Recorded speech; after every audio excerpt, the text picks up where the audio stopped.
Joy. Yeah, I can relate to having a cold. I have a negative COVID test and a slight cold as well. So I understand not feeling well. And, you know, obviously Joe Biden comes in with certain deficits. He has a stutter. You know, it is more difficult for him to communicate for that reason. So there's a lot to mitigate the way that he speaks, and you can understand it. And we've observed him for a long time. That said, I, too, was on the phone throughout much of the debate with Obama world people, with Democrats, with people who are political operatives, with campaign operatives. My phone really never stopped buzzing throughout. And the universal reaction was somewhere approaching panic. The people who were texting with me were very concerned about President Biden seeming extremely feeble, seeming extremely weak. And you know, I'll just reiterate what I said earlier. President Biden had one job tonight, and it was one primary job. And yes, it was to litigate Donald Trump's, you know, criminality and all of those things. But he had to settle his own party. He needed to settle Democrats. Democrats, you know, they always talk about Democrats are bedwetters and Democrats are always panicking. Yes, Democrats are always panicking. They're always scared, right? They're always thinking they're going to lose. Like, Democrats are very pessimistic. This is just neurotic. Who they are. They're neurotic. But Joe Biden's job was to reassure them tonight. His job was to calm his party, to make them feel that, yes, I can do this. I have 4 more years in me. I have the ability and the stamina and the strength to do 4 more years. He did not do that. He did the opposite of that. He made them more panicked. The people who were texting me were even more panicked. They actually expected it to be better than it was. And now they're in I won't say a full-fledged panic, but it's getting there. And are people that you're talking to who are expressing these concerns, are these people who are involved in Democratic politics, or Yes. are these liberals watching TV? These are not liberals watching TV. These are campaign people. These are people who are either Democratic operatives. These are people who are former, you know, sort of Obama world administration people. These are people who are in the business. Okay. So the civilians are also panicking. They're also texting me, but I was trying to kind of ignore the civilians and really talk to the campaign folks. People are, they're worried, and there is, you know, it's not a full drumbeat yet, but there is talk of, look, here's the thing. We know, I know a lot of politicians. I just happen to know a lot of them at a lot of levels. They all believe that they have a unique ability to run the race that they passionately want to run. And I know for a fact that Joe Biden passionately believes that he is the only person who can beat Donald Trump, and he has evidence of it because he did it before. Right. He knows that he has certain demographic strengths that Donald Trump cannot counter. He is the real working class white guy that's actually Donald Trump's base, so he knows how to talk to them. He believes that he is the only person that can do it. The problem is, after tonight, his party doesn't believe that. I want to hear from Lawrence and Chris as well. I first want to go to our colleague Alex Wagner, who is on site in Atlanta. She has been watching the debate in the spin room. Alex, what's the reaction that you've been hearing there? I'm not going to put a fine sheen on it or a spin on it, even though I'm in the spin room, Rachel. There has been a uniformly negative reaction to Biden's performance tonight. Surely, as you know, Joy said, this was about revealing who Donald Trump was, but it was also Joe Biden battling a caricature of himself as an enfeebled person, an impression that Trump has been eager to convey to the country. And he did nothing to disabuse, I think, the country of the notion that he is very old and was lost frequently in that debate. I mean, on answers that should have been, to put it bluntly, a layup for him, whether it was abortion or the attack on abortion medication, his answers were rambling and incoherent. He turned a response on abortion into a mention of migrant killing. I mean, this is a person that clearly was over-prepared and had a lot of different points that were sort of swimming around in his head. And as a result, it felt like the answers that were legible, if you will, were not nearly delivered with the force and the clarity that they should have been. And I will say Donald Trump was in some ways the most Trumpy he has been lately, full of lies and misinformation. But it was almost an afterthought. I think the press that I've spoken with and the sort of the focus in this room is just, the Biden campaign wanted this debate. This was their idea. And this is what happened as part of their strategy. It is confounding. We were told earlier this evening that the Biden spin team would be only making brief remarks in the room. And I don't know whether that is indicative of a group of people who understood the weaknesses that their candidate had in advance of this debate. But you can surely understand the logic of that after the fact. Alex, we've just had confirmation just while we have been speaking with you just this moment that in just a moment we're going to have Vice President Kamala Harris joining us live. So that's going to happen here just within a matter of moments. Lawrence, I also want to get your response. I think one of the interesting things that Alex said there was that some of the poor coherence and poor answers from Donald Trump are being viewed as standard Trump and therefore not newsworthy, while the performance from President Biden is being viewed as newsworthy because it came in below expectations. Yeah, in any sort of normal universe, you would think the candidate who during the presidential debate said, "I didn't have sex with a porn star," was the loser of that debate. Yeah. That would be the normal scorecard. So let's just remember that so far, the only thing we've been concentrating on here is optics, that thing we call optics, and in this case also audio because of the aging voice of Joe Biden. But the question is that we don't know the answer to is voters out there who went into this debate thinking they're for Biden or they're for Trump or thinking whatever they were thinking. What in this debate of substance that was true, if anything, moved their vote? So if you really wanted to look at it in terms of what is it supposed to be, it's supposed to be an illuminating forum in which you learn something about a candidate that you didn't know before that is true, not that you learn a lie from the candidate. That's not what the objective is. But given that the optics is the way the game is played, what we don't yet know, and we'll know in polling a week from now or so, is what was the effect of all of this? Mm-hmm. What was the effect of the guy who said, I did not have sex with the porn star? What was the effect of the convicted criminal candidate pointing to the other candidate and calling him a criminal? What is the effect of all of that back and forth? And I think we're guessing about what the effect is of the realization that Joe Biden is actually as old as his birth certificate says he is. His voice is that old, too, but he's 10 years younger than Warren Buffett. And both of them have a job that is essentially making decisions. And what was not shown to me in a way that was true in that debate is that Joe Biden has made bad decisions in the presidency. I don't see the set of bad decisions. And what was done in the Biden presidency was certainly underdeveloped in a debate where you never heard the word infrastructure, for example. Like, it was pretty underdeveloped as this went on. And that has a lot to do with the nature of the rules of these debates. I think what you just put your finger on to me is sort of the whole issue around where we find ourselves.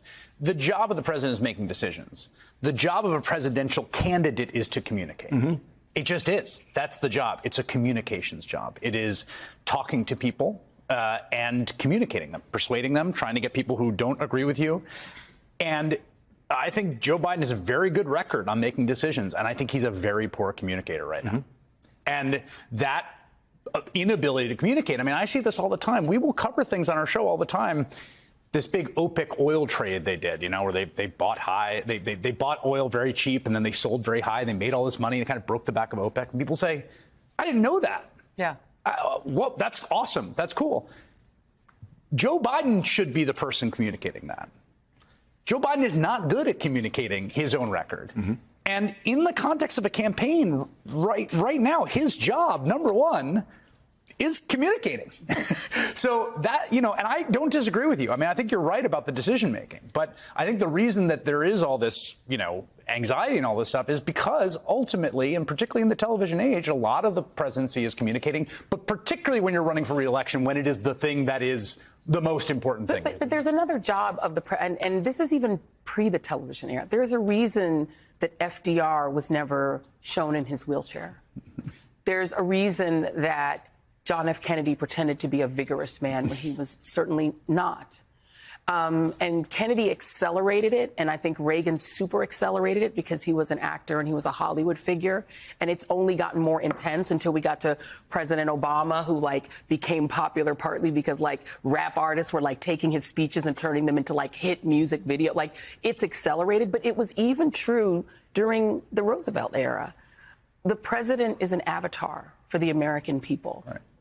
And the American people have a very high opinion of themselves. The American people think of themselves, this country invented the concept of the superhero for a reason. Because the American people think we're Captain America. They think we're strong, they think we're robust, and they want their president to look that way. If William Howard Taft had lived in an era where they saw pictures of the president, he wouldn't have been the president. Americans want the president to represent them in the world in a certain way that has vigor, that has strength. Al Gore was a brilliant man, an excellent decision maker, made excellent decisions as vice president. Americans didn't care. They wanted the guy they thought was cooler. That's just real talk about Americans and about American voters. And so to your point, Joe Biden, yes, you can look at his record, and it is factually one of the best records of any modern president. It is a top 10 president's record. But you can't become president again when America looks at you and that avatar to them looks broken. Well, let's not pretend this is a good thing. Right. Let's just remember that what's happened here is imagery has taken control of the way we see presidential campaigns. Yes. FDR could not possibly have survived a debate like this at any time, and he was arguably our best president. Could not possibly have done it. He was in much worse physical shape in his last presidential campaign and was in effect much older because he turns out he was in the last year of his life in his last presidential campaign, which he won. But we don't have a better government because we've turned to the most superficial components of politics to decide our candidates. If we did that in the 1940s, FDR would not have been president, and, you know, good luck with World War II. My colleague Alex Wagner is standing by right now with California Governor Biden surrogate Gavin Newsom. Alex, I cannot wait for this conversation. Well, neither can I. Well, you guys can't see it, but there like all of Trump's shortlist VP nominees are walking around on the ground. Nobody wants to talk to them. It was like human piranhas descending on the governor after the end of this debate. Governor, what was your reaction to what we saw on screen? Well, not on the substance. He won the debate. I'm old school. I'm old fashioned. That's what matters to me. I thought the lies, I was taking notes about all the lies. I ran out of paper. Donald Trump, no accountability on those lies, talking down the American economy, talking down our democracy. That was alarming. This is a world we're living in now. Donald Trump created where 13-year-olds have to deliver the child of the person that impregnated them. This is a world that Donald Trump has created. And so for me, it was daylight and darkness. And I'm very proud of the president's record, and I'm very proud for his vision of the future. I mean, let's talk about the substance, though, because I feel like on the signature issue that Democrats have, which is abortion, the president's response was garbled and undirected at best. Do you feel like he did what he needed to do on an issue that could motivate voters in the polls? I think it's significantly insignificant because it's de minimis because the American people have made up their mind. They don't support the policies of Donald Trump. They certainly don't support his policies or his assertion somehow the American people always wanted this to be states' rights, which was laughable and absurd. So from that perspective, I don't think that will matter.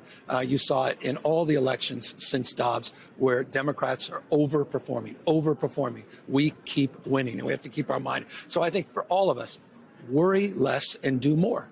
We have the opportunity to turn the page. We have the opportunity to put our heads down. We have the opportunity to universally have the back of this president who's had our back. You don't turn your back. You go home with the one that brought you to the dance. 100% all in. And I was very, very proud that he was able to articulate the work that he has done and lay a foundation of understanding of the lies and the deceit that continue to come out of Donald Trump's mouth. You were out there getting a chorus of questions about whether Biden should step down. There is panic that has set in.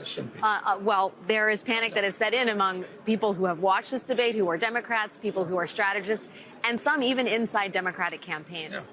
Do you think it's unfounded? Well, I think it's unhelpful, and I think it's unnecessary. we've got to go in and got to keep our heads high. And as I say, we've got to have the back of this president. You don't turn your back because of one performance. What kind of party does that?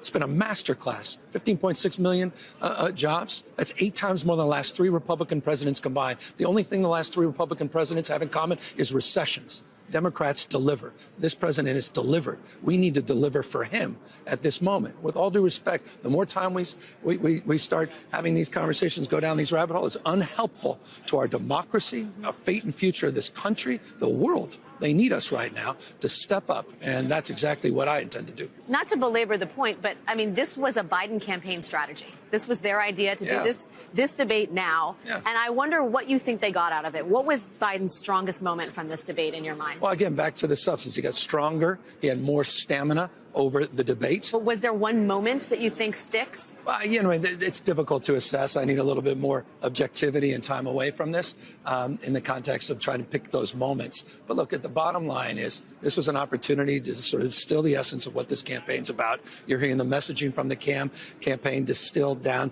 what that key message is. Turn the page. Go to North Carolina tomorrow. We'll get out there on the road. Surrogates need to step up. We need to step in to support this grassroots effort all across the United States. We need to raise money, and we need to understand what's at stake if we don't.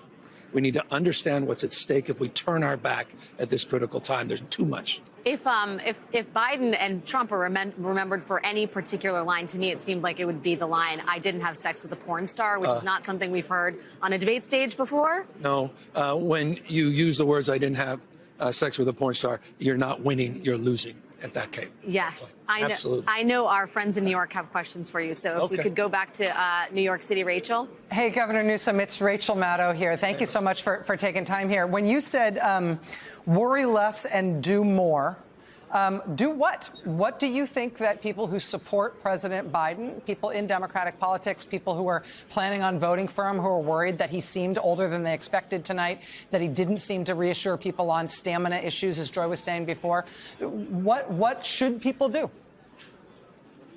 Well, talk about what he has done and what he's done recently, what he's delivered in bipartisan, unprecedented legislation.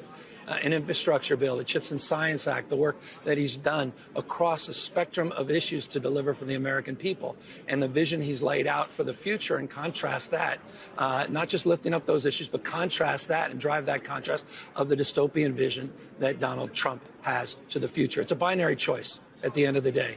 And so we've got to drive that contrast even harder. And Trump didn't make that better tonight because he continued the lies and the grievances and the retribution and the language that no one wants to see moving forward. He's all about the past, American reverse. He wants to bring us back to a pre-1960s world. Voting rights, civil rights, LGBTQ rights, women's rights, access to abortion, access to contraception. That's what we need to talk about. That's what's on the ballot. Democracy, the fate and future of this country, and for that matter, our alliances around the world. We need to buck up and focus on what's at stake and not navel gaze and not look back. You look forward. It's always about tomorrow. Everything's about tomorrow. In terms of bucking up and not navel gazing and moving forward, if you were to advise the campaign how to turbocharge, how to kick up into another level, I do think they're going to have to make up ground they didn't previously have to make up because of this debate performance. What can they do that they're not doing? Should they do the second debate in September? Should they change course in some of the ways that they are trying to communicate? I hear you making a very strong case for President Biden's record, but I don't know what they should do to make that case more strongly than they have been. Well, I think you just double down on what we're doing. We're all about to out to 6 states across this country. I'm just doing my small part. There's hundreds and hundreds of us that will be going out. We have a clear message. We have clear contrast with Donald Trump and his performance tonight and his doubling down on lies and deceit. We have the opportunity to build a grassroots, to get people to recognize what's at stake if we don't unify as a Democratic Party. And again, it's a choice. This is a choice election. And so, look, all I know what to do is wake up tomorrow and do more and do better and worry less. It's about action. It's about passion. It's about purpose. And it's about having the back of a president that's had our back. Governor Newsom, it's Jen Psaki. I wanted to ask you, you've talked a lot about President Biden and his performance and his accomplishments. If voters out there could see one answer from Donald Trump tonight, or one moment that stuck out to you where you thought people cannot elect this man, what would that be? I mean, what should people out there who have social media platforms who like President Biden be pushing out there that was damaging and terrible from Donald Trump tonight? Most. The way he talks about immigrants offends me. I live in the most diverse state in the world's most diverse democracy. 27% of my state is foreign-born. It's not a question of tolerating that. We celebrate it. It's a point of pride. We practice pluralism. The way he talks about immigrants, the way he talks down to the American people in terms of what makes this nation so great, and that's our capacity to live together and advance together across our differences. These are fundamental. It's not about one quick clip. It's about all of the things stacked together that represent not only what he said tonight, but what he said over his entire career. He doesn't have your back, period, full stop. We must have the back of the President of the United States, Joe Biden, at this critical moment, and focus on tomorrow, focus on the future, focus on the vision, a compelling vision that will unite this country moving forward, and talk about the stakes of falling short. Liberalism, illiberalism. Daylight, darkness. Governor, I am sensing a frustration with the format of this debate, the reductivist nature of the debate, the sort of carnival-like atmosphere of the debate, and a desire to get back to the essence of the issues and the choice ahead for the American public. Yeah. Having said that, there is another debate scheduled. Yeah. Do you think that Joe Biden should participate in it? Absolutely. I mean, we've all had those nights. All of us, not one person watching, hasn't had those nights. Do you give we've up? Not all been in presidential debates. But it's not about debates. You have good moments, you have bad moments. You wake up the next day, you dust it off, and you move forward. It's all about resiliency. That's what the American people are about. That's what the American economy is about. That's what Joe Biden's been about his entire life. I've seen this over and over, this movie before. Oh, Joe Biden should pack it up in the primaries. He's got no chance. After Iowa, he never gives up. He's never giving up fighting for us, fighting for democracy, our future, kids, our grandkids. So we've got to have his back in this respect. And yeah, I hope he does come back. And I hope he is back on the stage in another debate. Absolutely. Well, if he is, I'm sure we're going to want to talk to you after that one, too. Governor, I know you have a busy day job. Thank you for your time tonight. We really very, very deeply appreciate it. It's great to be with you. Thanks. Back to you, Rachel. Thanks. Alex Wagner, California Governor Gavin Newsom, many thanks to you both. Jen. Well, let's bring in somebody who has operated at the highest levels of the Democratic Party and still has many, many contacts there and has been talking to people for us so we can find out what's happening in those circles. MSNBC political analyst, President Obama's campaign manager in 2008, David Plouffe, is with us. David, I know you have been talking to some muckety-mucks in Democratic politics, including what we gingerly call the donor class. What was your personal David Plouffe take on what you saw tonight, and what are you hearing from the people you've been speaking with? Well, I think consistent with your reaction, Rachel, and others on the panel, it's kind of a DEFCON 1 moment. I do think Lawrence and Chris give a very important caveat. Listen, I've been deeply involved in presidential campaign debates. Some went well, some didn't go well. The only thing that matters, and you won't really know for 3 or 4 days, is how the voters that will decide this election will react. I would also add, I have deep suspicion that Donald Trump with swing voters bombed as well. And that's the tragedy. Because I think Joe Biden, the biggest thing in this election is voters' concerns, and it's both swing voters and base voters with his age, and those were compounded tonight. So what the campaign's going to do is try and run ads.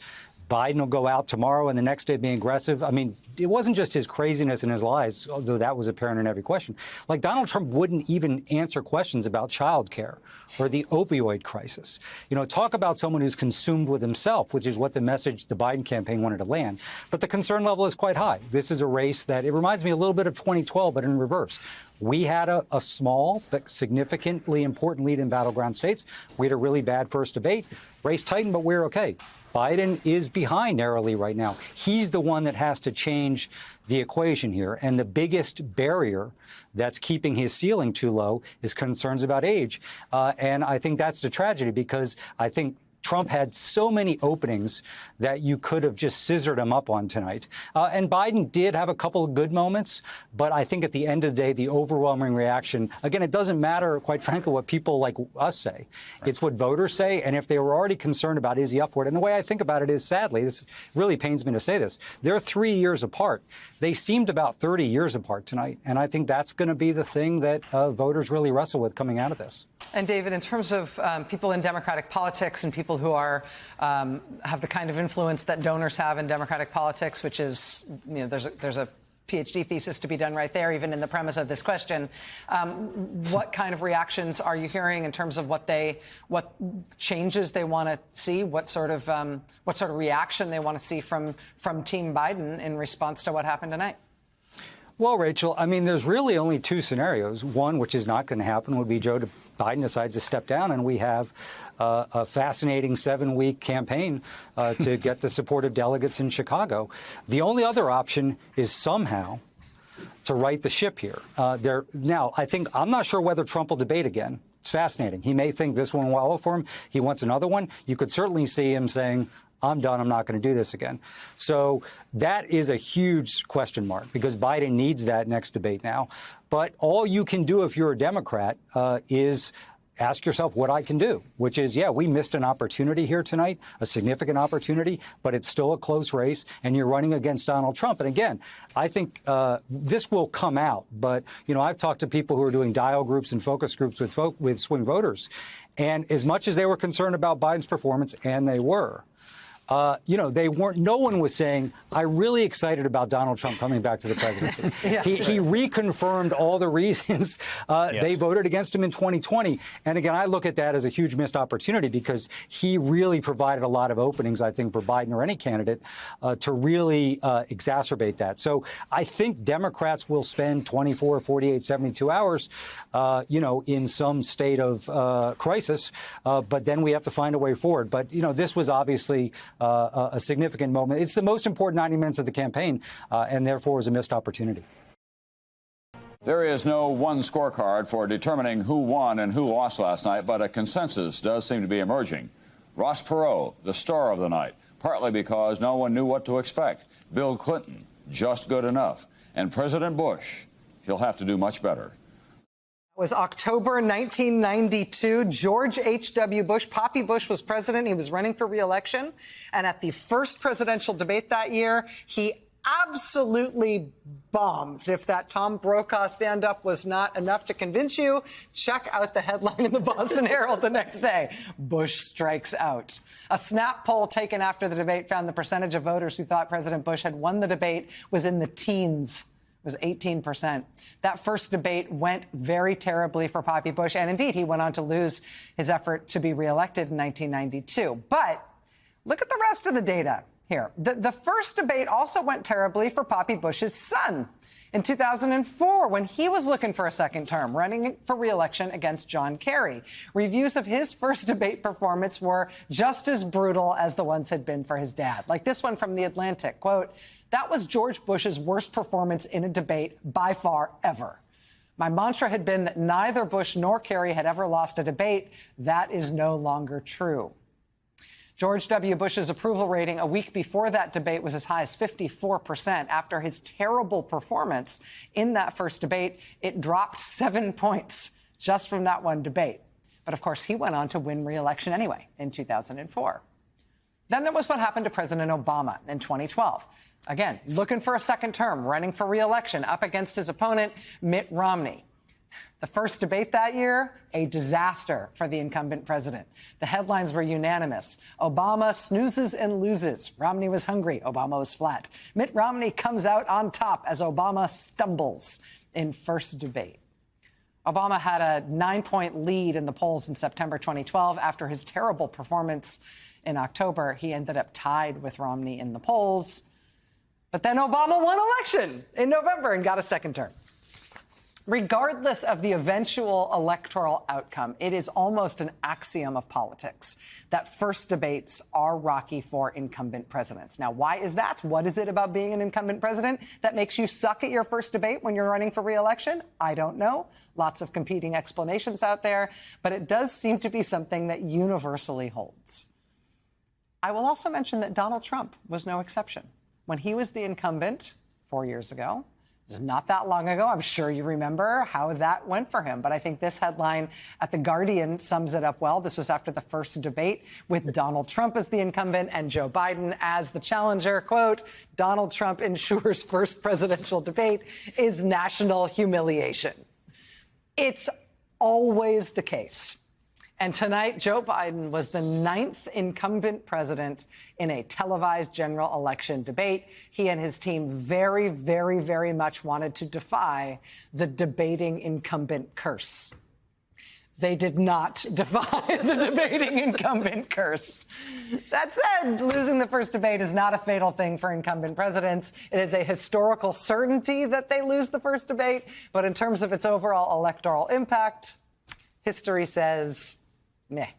Joining us now is former Republican Party chairman, the co-host of The Weekend here on MSNBC, our beloved friend Michael Steele. Mr. Steele, it is great to see you. How are you doing, my friend? What a night. Everybody rested and raring to go, right? We are hydrated. We did our weird yoga poses that make our backs hurt less when we sit here for 6 hours at a time. We're great. What did you think of the debate, and what have you been hearing from people tonight who saw it? So I have thoughts, and I'll start with where you left off. Everything you said about those other presidential debates is absolutely 100% correct. But what you did not have after them was the incumbent president's party openly musing about taking him off the ticket. And I think that is something that is very different in this one. Tonight, you have MAGA gloating and Democrats outwardly worrying about the state of the race, to the point that they are not hiding their discussions about how they get Joe off the ticket. I think a lot of that is unfortunate. I think a lot of that is overblown at the moment, but I get the emotion. I thought Claire was an exhibit of that emotion, of that gut punch that she referenced, that a lot of Democrats are feeling. But here are a couple of things that I think need to be focused on, just kind of putting my sort of campaign party hat on and sort of rally the troops and get your ass in gear conversation. One is Nicole said it best. Own tonight. Don't pretend it was something it wasn't. Sit down with Joe, play that tape.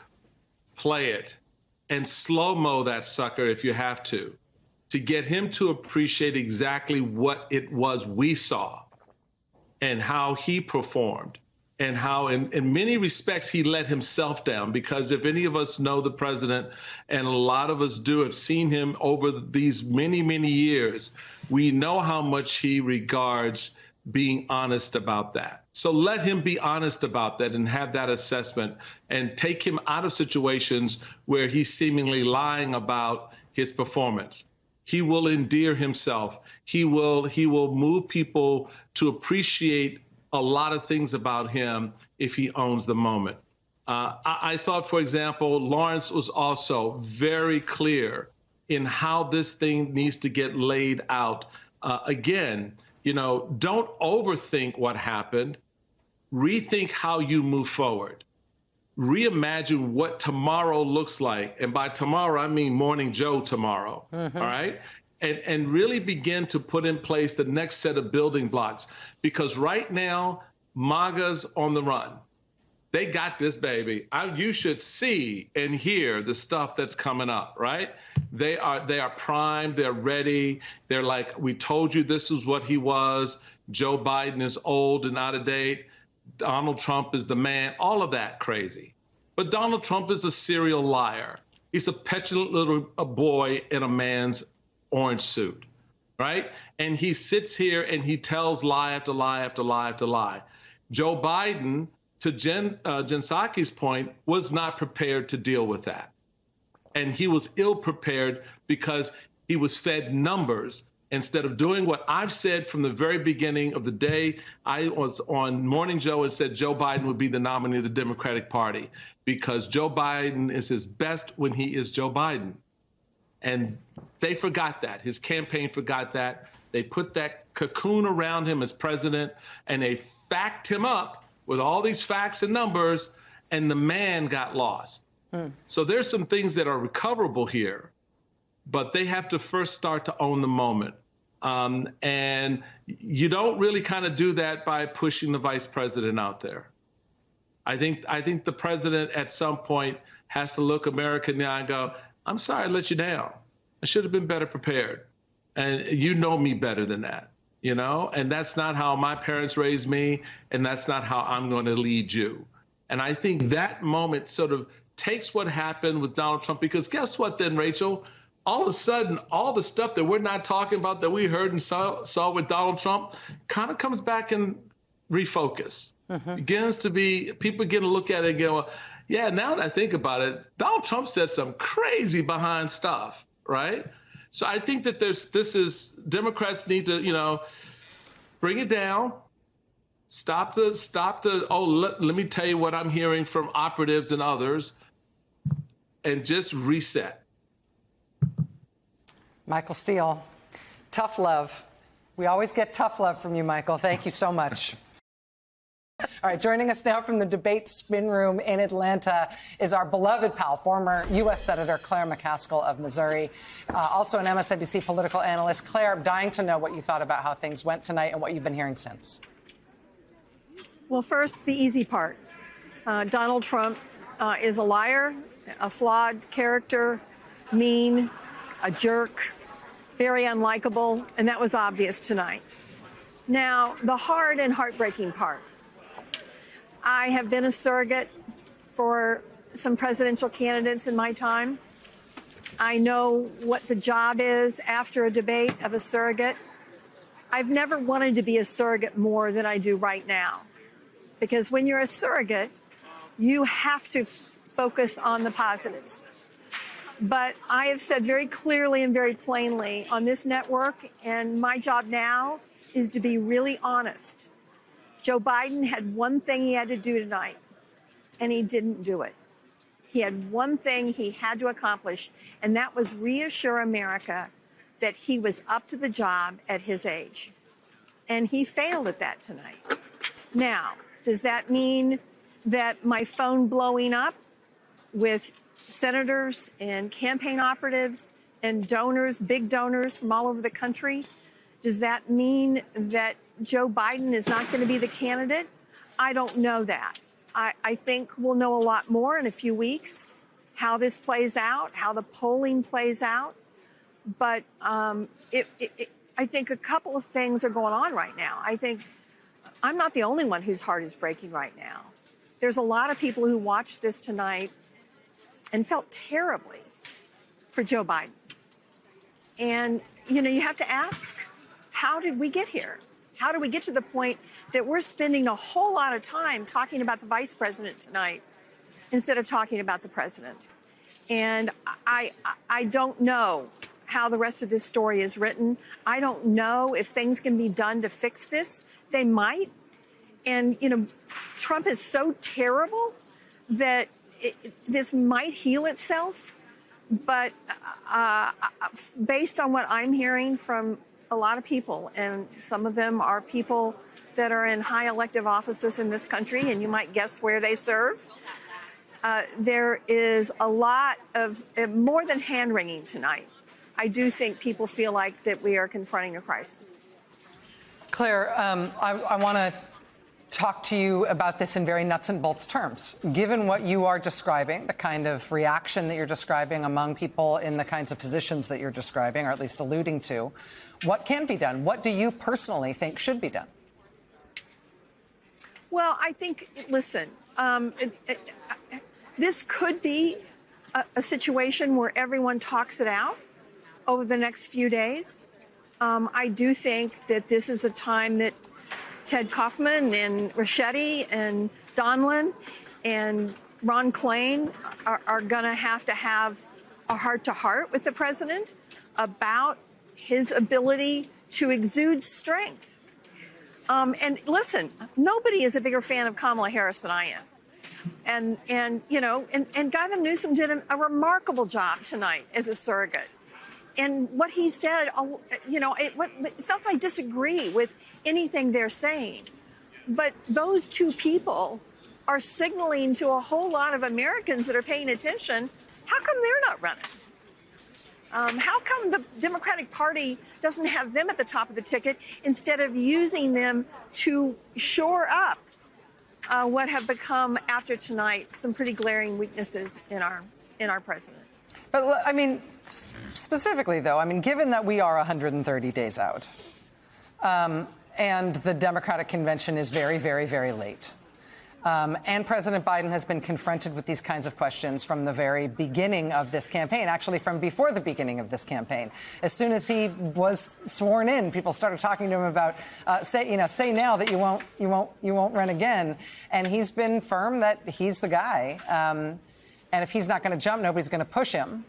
The type of crisis, in your words, that you're describing has to have a resolution. And if the resolution is not going to be that President Biden is going to leave the ticket, what else can be done? What else can be changed about the campaign? Are you saying the only solution is to take him off the ticket? No, I don't know, honestly, what the solution is tonight. I know how this felt tonight. It felt like a gut punch to most people in this country who are paying close attention and know how dangerous Donald Trump is to all the values that we hold dear. And so I think it'll take a couple of days for people to recover from the gut punch. But there will be leaders that have the ability to talk to the president. I think the president's family would get involved if it actually got to that point. It may be that you can repair this damage. Maybe he can come out and show more vigor and show the ability to really stay on track. But, you know, there were some moments tonight that all of us were holding our breath. And that's not the kind of thing you want to happen 130 days out from an election when you've got Donald Trump on the other side of the equation. Right. Senator Claire McCaskill, very good to have you with us tonight. Thank you, my friend.